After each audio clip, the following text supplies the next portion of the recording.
Hi hello friends. நான் இருக்கிற இடம் பார்த்தீங்கன்னா பாலதண்டாயுத சுவாமி மரகத தண்டாயுத சுவாமின்னு சொல்கிறாங்க. மரகத முருகர் நடு பழனி. இது என்னடா நடு பழனின்னு கேட்குறீங்களா? சென்னைக்கு நார்த்து சைடு, தமிழ்நாட்டோட வடபகுதியில் சென்னையில் இருக்கிறது வடபழனி. திண்டுக்கலுக்கு பக்கத்தில் பழனியில், தமிழகத்தின் தென்பகுதியில் இருக்கிறதுல பழனி. இது ரெண்டுத்துக்கும் இடையில் இருக்கிற தண்டாயுதபாணி, பால தண்டாயுதபாணின்றதால இந்த ஊருக்கு பேர் நடு பழனிங்க. அச்சரப்பாக்கத்திலேருந்து இடதுபுறம் உள்ள திரும்பி ஒரு 6 கிலோமீட்டர் வந்தீங்கன்னா இந்த கோயில் இருக்குது. இந்த கோயிலை பற்றின தகவல்களை சொல்கிறேன், வீடியோக்குள்ளே போகலாம். இதுதாங்க ஒரு சின்ன மலை மேலே இருக்குது பால தண்டாயுதபாணி நடுப்பழனி. இந்த கோயில் தாங்க. இது முத்துசுவாமி ஸ்ரீ முத்துசுவாமி தீட்சிதன்றவர் ஒரு வடநாடு யாத்திரையெல்லாம் போயிட்டு திரும்ப, அவர் கொங்கு நாட்டை சேர்ந்தவர், கோயம்புத்தூர் ஈரோடு அந்த பகுதி கொங்கு நாட்டை சேர்ந்தவர். போயிட்டு திரும்ப வரப்போ இந்த இடத்த பார்த்து இந்த இடத்துல ஒரு 4 மாதம் தங்கி ஒரு யோகம் தவம்லாம் செஞ்சுருக்காரு. அப்போது அவர் தான் இந்த கோயிலை நிறுவியிருக்காருங்க. அப்போது ஃபஸ்ட்டு அந்த மூலவர் சிலை இந்த மூலவர் சிலை அதுக்கப்புறம் கொஞ்சம் சிதிலமடைஞ்சு இதெல்லாம் ஆனதால் இந்த மூலவர் சிலை அதுக்கு அடுத்த மூலவர் சிலையை மரகத கல்லால் ஆன முருகருங்க. இங்கே மரகத பால தண்டாயுத பாணி சுவாமி அப்படின்னு தான் பேரே இருக்குது. இந்த ஊர் பாருங்கள், கிராமம் பாருங்கள், எவ்வளோ அழகாக இருக்குது பாருங்கள். சூப்பராக இருக்குங்க.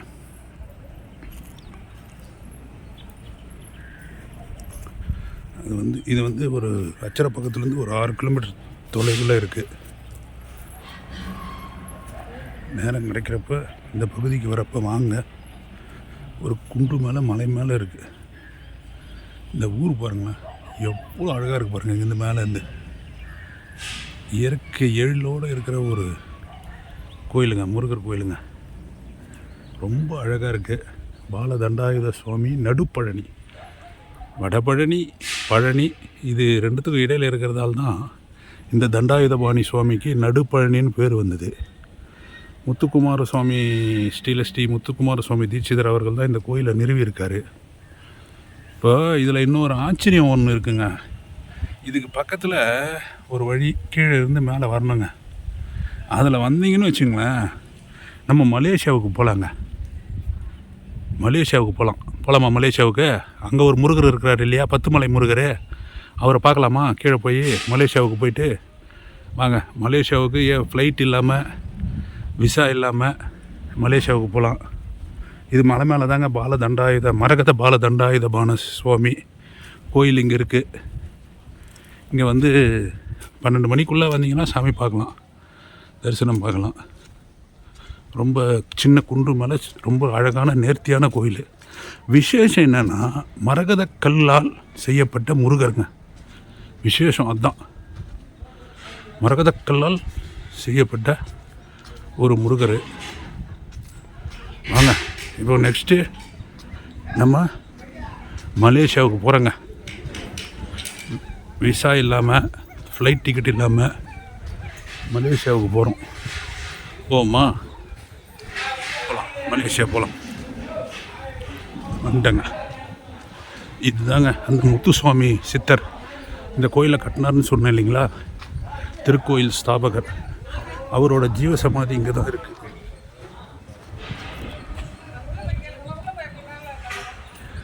போர்டு இருக்குது பாருங்கள். சத்குரு ஸ்ரீ முத்துசுவாமி சித்தர் ஜீவ சமாதி திருக்கோயில் ஸ்தாபகர்.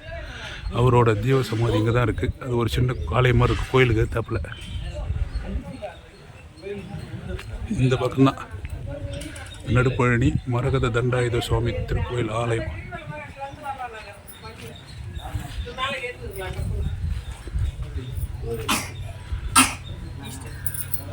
இதோட நுழைவு வாயில், சின்ன ராஜகோபுரம். இதுதான் ஆலயத்தோட நுழைவு வாயில். வாங்க கீழே நம்ம மலேசியாவுக்கு போயிடலாம். பத்துமலையை பார்க்க மேலே அந்த மலை மேலே இதோ இருக்குது பாருங்கள். இப்போ நான் பார்த்தேன்னா கோயில் மலை மேலே மரகத பால தண்டாயுதபாணி நடுப்பழனி இப்போ சொன்னேன் இல்லைங்களா, நெக்ஸ்ட்டு நம்ம மலேசியாவுக்கு போகலாம், பத்துமலை முருகனை தரிசிக்கலான்னு. அதே மலேசியா பத்துமலை முருகன்கிட்ட வந்துட்டேங்க. 45 அடி உயர முருகரோட ஒரு சிலை. அங்கே தான் மலேசியா பத்துமலை.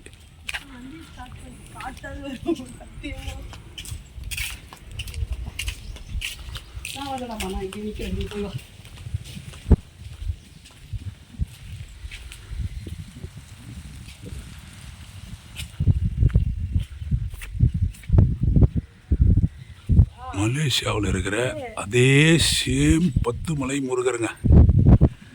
45 அடி உயர கம்பீரமான பத்துமலை முருகனை எந்த விசாவும் இல்லாமல், ஃப்ளைட் டிக்கெட்டும் இல்லாமல், நம்ம அச்சரப்பாக்கத்துலேருந்து ஒரு 6 கிலோமீட்டர் உள்ளே வந்தால் நடு பழனி மலைக்கு மேலே மரகத பால தண்டாயுத பாணி திருக்கோயில். அதுக்கு பின்புறம் அப்படியே பக்கத்துலேயே மலையிலேருந்து கீழே இறங்கி வந்து சைடில் வந்தீங்கன்னா பத்துமலை முருகருங்க. பிரம்மாண்டமான முருகர், பத்துமலை முருகர், தமிழ் கடவுள். உலகத்தில் எங்கே தமிழர்கள் போனாலும் இவரும் கூடவே போயிடுவார்.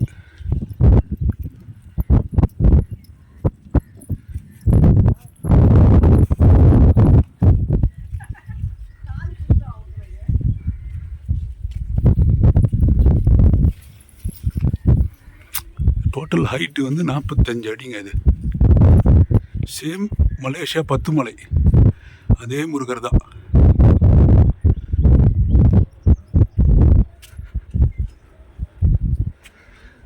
நடுப்பழனி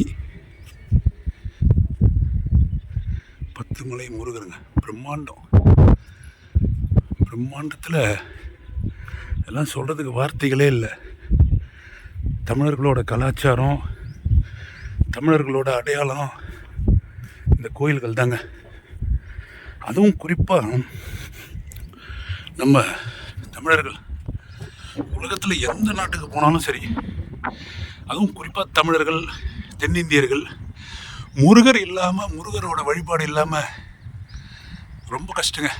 தமிழர்களோட வாழ்வியலில் இந்த முருகர் வந்து பின்னி பிணைந்தவர். அதனால தான் இவருக்கு தமிழ் கடவுள்னு பேர். பிரம்மாண்டம்.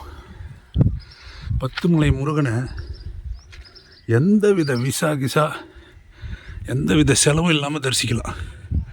பாருங்க, பத்துமலை முருகனுக்கு பின்னாடி தான் நம்ம மரகத பாலதண்டாயுத பாணி சுவாமி திருக்கோயில்.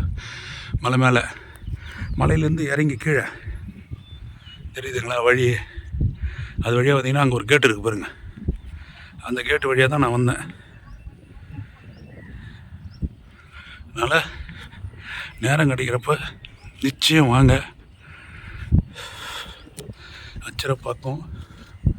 அச்சரப்பாக்கத்துலேருந்து கயப்பாக்கம் போகிற ரூட்டு 6 கிலோமீட்ரு. அதில் வந்தீங்கன்னா நடுப்பழனி போர்டே வச்சுருப்பாங்க.